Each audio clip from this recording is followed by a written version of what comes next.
ከባህር በር መውጫና ወደብ ጋር በተያያዘ ለኤርትራ ትልቅ ትምህርት ሊሆን የሚችልን ስራ ኬንያ ሰርታለች።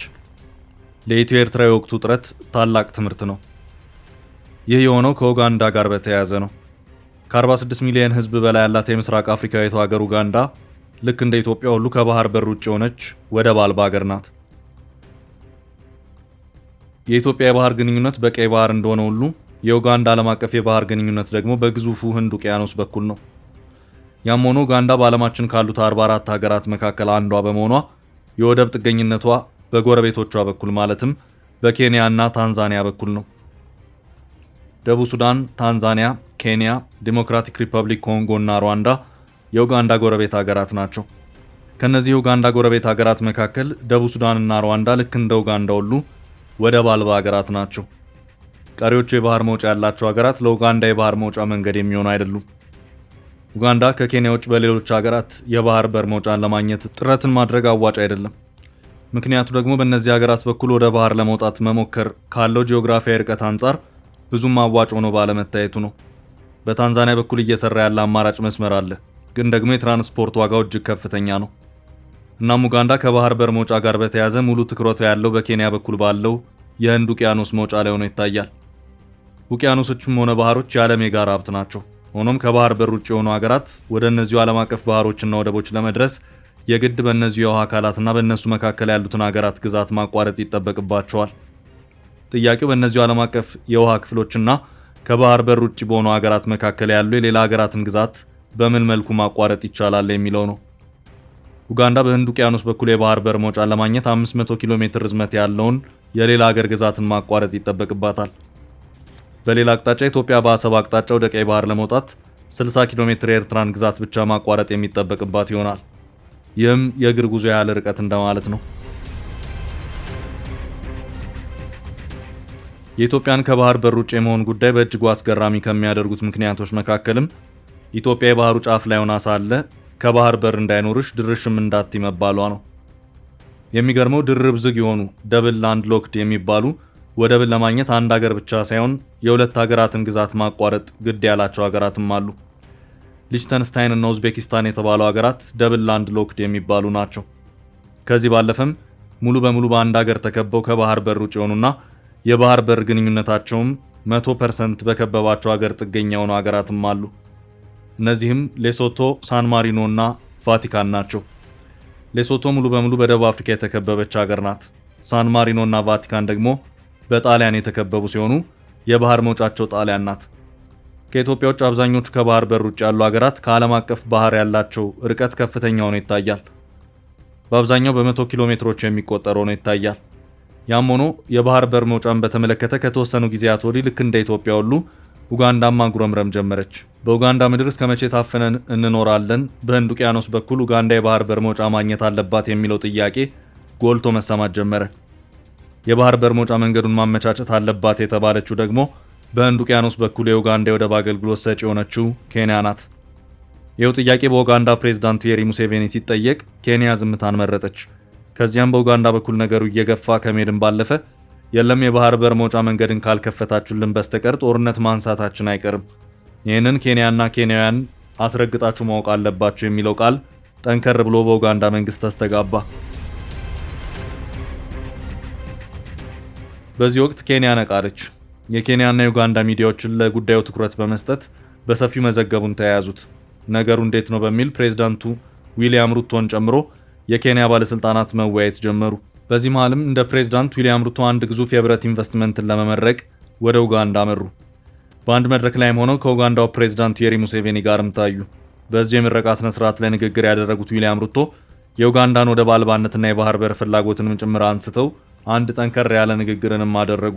We are also extending the road and we are also extending the railway. ዊሊያም ሩቶ በዚህ ንግግራቸው ሀገራቸው ኬንያ ለጎረቤቷ ኡጋንዳ የባህር በር እንደምትሰጥ ማረጋገጫን ሰጡ።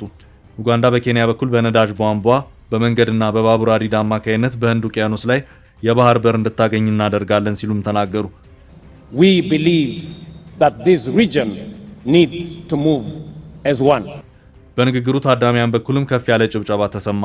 ኬንያ የነዳጅ ማስተላለፊያ ቧንቧን የሚያስተዳድረውን መንግስታዊ ኩባንያ ከኡጋንዳ ጋር በጋራ ባለቤትነት ለመያዝ ፈቃደኛ መሆኗን የገለጹት ፕሬዝዳንቱ ኬንያ በቻይና እርዳታ የተዘረጋውን የባቡር ሀዲዷን በቅርቡ እስከ ካምፓላ እንደምትዘጋም ጭምር ይፋ አደረጉ። ፕሬዝዳንቱ ለኡጋንዳ ይህን ማረጋገጫ የሰጡት ፕሬዝዳንቱ ዩዌሪ ሙሴቬኒ ኡጋንዳ በኬንያ በኩል የባህር በር ካላገኘች በሁለቱ ሀገራት መካከል ጦርነት ሊቀሰቀስ ይችላል በማለት ከተናገሩ ከቀናት በኋላ ነው። እናም በኡጋንዳ በኩል የተሰማው የባህር በር መውጫ ካልሰጣችሁን ጦርነት እናነሳለን ጥያቄ በኬንያው ፕሬዝዳንት ዊሊያም ሩቶ ምን ችግር አለው ምላሽ ውጥረቱ በረደ። መረጃዎች የሚያመለክቱት ኡጋንዳ የኬንያን 500 ኪሎ ሜትር አቋርጣ በምን መልኩ የህንድ ውቅያኖስን መውጫ ልታገኝ ትችላለች የሚል ነው። ይኸው ጉዳይ ገና በሰፊው ዝርዝር በሰነድ የተደገፈ ውይይት ይደረግበታል ተብሏል። ነገሩን ወደ ኤርትራ እንመልሰው። ኢትዮጵያ ኤርትራን የጠየቀችው የ60 ኪሎ ሜትር የባህር በር መውጫ መንገድን ነው። ከኡጋንዳ በ9 እጥፍ አካባቢ ያህል ያነሰ እንደማለት ነው። ኤርትራ በአንጻሩ ምን ሲደረግ ጆሮዬ እንደዚህ አይነቱን ጥያቄ መስማት አይፈልግም በማለት ፋይሉን ከዘጋች የቆየች መሆኑን ደጋግማ ተናገረች። የኢትዮጵያና ኤርትራ እንደዚሁም የኡጋንዳ የኬንያ የሚመሳሰልበትና የሚለያይበት ታሪክና እውነታዎች አሉት። ኡጋንዳ ወደብ አልባ የሆነችው ሀገሪቱን ቅኝ ገዢዎች ሲሰሯት በዚያ መልኩ ስለሰሯት ነው። የአፍሪካን ሀገራት ካርታዎች የሰሩትና የሳሉት የአውሮፓ ቅኝ ገዢዎች ናቸው። የአውሮፓ ቅኝ ገዢዎች አፍሪካን ለቀው ከወጡ በኋላ ሁሉም በአውሮፓውያኑ የተፈጠሩት የአፍሪካ ሀገር የቅኝ ግዛት ድንበሮችንና ግዛቶችን በመቀበል ሀገር መሆናቸውን አውጀዋል። ኬንያም ኡጋንዳም የዚህ ውጤት ናቸው። ኡጋንዳ የወደብ ባለቤት የሆነችበት እንደዚሁም የባህር መውጫን ያገኘችበት የሀገርነት ታሪክ የላትም። በሌላ አቅጣጫ ኢትዮጵያ ቅኝ ያልተገዛች የባህር በር ባለቤትም የነበረች ሀገር ናት። ከዚህ ባለፈም አሁን የባህር በር መውጫን እየጠየቀች ያለችው ኡጋንዳ ከባህር በር ያላት ርቀት 500 ኪሎ ሜትር ሲሆን ኢትዮጵያ በአንጻሩ 60 ኪሎ ሜትር ብቻ ነው። ከዚህ ባለፈም ኡጋንዳና ኬንያ በታሪክ አንድ ሆነው የማያውቁት ሀገራት ሲሆኑ በአንጻሩ ኢትዮጵያና ኤርትራ ግን አንድ የነበሩ ሀገራት ናቸው። ይህ ብቻ ሳይሆን ኤርትራ እንደ ሀገር ለመቆም ከኢትዮጵያ የተነጠለችበት መንገድን በራሱ የህጋዊነት ጥያቄን ጭምር ማስነሳት ጀምሯል። ጥያቄው የወደብና የባህር በር መውጫን ብቻ ሳይሆን የኤርትራን ሀገርነት ጭምር ጥያቄ ውስጥ የሚያስገባም ሆኖ ይታያል። ኤርትራ ከኢትዮጵያ ስትነጠል ወይም ስትገነጠል ይህንን ሊያስፈጽም የሚችል ህጋዊ መንግስት በኢትዮጵያ አልነበረም የሚል መከራከሪያ አለ። በጊዜው በኢትዮጵያ ከተከሰተው የፖለቲካ ለውጥ ጋር በተያያዘም የነበረው መንግስት የሽግግር መንግስት ነው። ኃላፊነቱም በሀገር ድንበርና ግዛት ላይ እስከ መወሰን የሚዘልቅ አይደለም የሚልም ጥያቄ ነው። በዚህ ጉዳይ ኢትዮጵያ የባህር በር ማግኘት የለባትም፣ ግዛቱ የኤርትራ ነው በማለት እጅግ በሚያስገርም መልኩ ሽንጣቸውን ገትረው የተከራከሩት የቀድሞ የኢትዮጵያ ጠቅላይ ሚኒስትር አቶ መለስ ዜናዊ እንደሆኑ ታሪክ ዘግቦ አስቀምጦታል። ይህ የሆነው ከ3 አስርት ዓመታት በፊት ነው። በጊዜው ወታደራዊ መንግስት ደርግ በትግራይና በኤርትራ ታጣቂዎች በመሸነፉ በኢትዮጵያ ሽግግር መንግስት ሊቋቋም በሚችልበት ዙሪያ ለንደን ላይ ምክር ተይዞ ነበር። በዚሁ የለንደን ምክር ላይ ጊዜው የኢህአዴግ ሊቀመንበር አቶ መለስ ዜናዊ፣ የኦሮሞ ነጻነት ግንባር ኦነግ ምክትል ዋና ጸሐፊ አቶ ሌንጮ ለታ እንደዚሁም የወቅቱ የህዝባዊ ግንባር ሓርነት ኤርትራ ህጋኤ ዋና ጸሐፊ አቶ ኢሳያስ አፈወርቂ ነበሩ። ከዚህም በተጨማሪ በዘመኑ የአሜሪካ የውጭ ጉዳይ ሚኒስቴር የአፍሪካ ጉዳዮች ምክትል ሚኒስትርና የለንደን ኮንፈረንስ ዋና አዘጋጅና አደራዳሪ ሚስተር ሄርማን ኮሆን የዚሁ ኮንፈረንስ ተሳታፊ ነበሩ። ይህ ኮንፈረንስ በኢትዮጵያ በወቅቱ ገዢ ፓርቲ ኢህአዴግ የሚመራ የሽግግር መንግስት በኢትዮጵያ እንደዚሁም በኤርትራ በኢሳያስ የሚመራ ጊዜያዊ መንግስት እንዲቋቋም ተደረገ። በኢትዮጵያም ሆነ በኤርትራ በኩል የኤርትራ ህዝብ በውሳኔ የሚካሄድበት ሁኔታ እንዲኖር ዝግጅቶች ቀጠሉ። በዚህ ማለም የኤርትራ መገንጠል እውን መሆኑ አይቀሬ መሆኑ እርግጥ እየሆነም ሄደ። እናም አሜሪካውያኑ በሄርማን ኮሆን በኩል የኤርትራ መገንጠል የኢትዮጵያን የባህር በር ጥቅም እስከ ወዲያኛው ዘግቶ የሚከወን ከሆነ በሂደት ቀጠናዊ ጣጣን ስለሚያመጣ አስቡበት የሚል ጥብቅ ማሳሰቢያን ሰጡ። በጊዜውም የአቶ መለስ ምላሽ የነበረው እሱን ለእኛና ለኤርትራ አመራሮች ተዉት፣ እኛው በግላችን የምንጨርሰው ጉዳይ ይሆናል። ይልቁንም ከዚህ ውጭ በሌሎች ልታግዙን በሚገባችሁ ዘርፎች አግዙን፣ ሽግግር ላይ ነን፣ ብዙ መታገዝ እንፈልጋለን የሚል እንደነበር መረጃዎች ያመለክታሉ። የኢትዮ ኤርትራን ጦርነት መከሰት ተከትሎም ከወቅቱ አዋጊዎች መካከል አንዱ የነበሩት ጀነራል ጻድቃን ገብረትንሳኤና ስዬ አብርሃ ወደ አሰብ እንገስግስ ቢሉም አቶ መለስ ምን ሲደረግ የሚል ምላሽን በመስጠት በመጨረሻም ጉዳዩ እስከ ግብግብም ደርሶ እነ ጀነራል ጻድቃንን ከስልጣን እስከ መባረር አድርሷል። አቶ መለስ ከዚያ በኋላም በሰጡት አንድ ቃለ ምልልሳቸው በጦርነት ወቅት እንደምንም ተማሙተን አሰብን እንይዝ ይሆናል፣ ከዚያ በኋላ ግን የዓለም አቀፉን ጫና አንችለውም፣ ከዓለም የተነጠልና የተወገዝን ነው የምንሆነው በማለትም የቀደመው ሀሳባቸውን አጠንክረው ራሳቸውን ሲከላከሉም ታይተዋል። ኤርትራም በህዝበ ውሳኔ ሀገር ነሽ ተብላ ስትሸኝ በኢትዮጵያ ከባህር በር ውጭ የመሆን ጉዳይ አቶ መለስ ቅንጣት ታህል ጸጸት አልነበረባቸውም። ኢትዮጵያ ለኤርትራ ሀገራዊ እውቅናን እንድትሰጡ በማድረጉ ረገድም አቶ መለስ የቅድሚያው ቅድሚያ ሰው ነበሩ።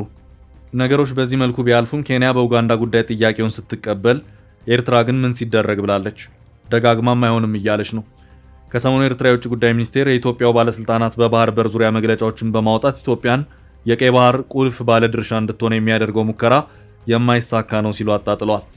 ሚኒስቴሩ ለኢትዮጵያ የባህር በር ባለቤትነት የሚቀርቡት የኢኮኖሚ አስገዳጅነት፣ የደህንነት እና የታሪክ መከራከሪያዎች የማያዛልቁ ናቸው ብሏል። ሚኒስቴሩ ኢትዮጵያ የአፋርን ሕዝብ ማንነት በመጥቀስ በኤርትራ ሉዓላዊ የባህር ዳርቻ ላይ ተፈጥሮ መብት አለኝ ለማለት ትፈልጋለች በማለት ተችቷል። የሁለት ሀገር ሕዝቦች ዝምድና የባህር በር ለመቆጣጠር በማስረጃነት ቢወሰድ ኖሮ ኦጋዴንም ወደ ሶማሊያ ሊጠቃለል ይችላል ያለው ሚኒስቴሩ የኢትዮጵያ ቆዳ ስፋትም የባህር በር ባለቤትነት ሊያጎናጽፋት አይችልም በማለት ተሳልቀዋል። ሚኒስቴሩ ኤርትራ ነጻ ሀገር የሆነችው ኢትዮጵያን የባህር በር ለማሳጣት አልማ ለማድረግ ነው የሚለው መከራከሪያም ሐሰተኛና ትርጉም አልባ ነው በማለት ሀሳባቸውን አስፍረውም ታይተዋል። በቅን ልቦና ከኬንያ ትምህርት መውሰድ አልቻሉ።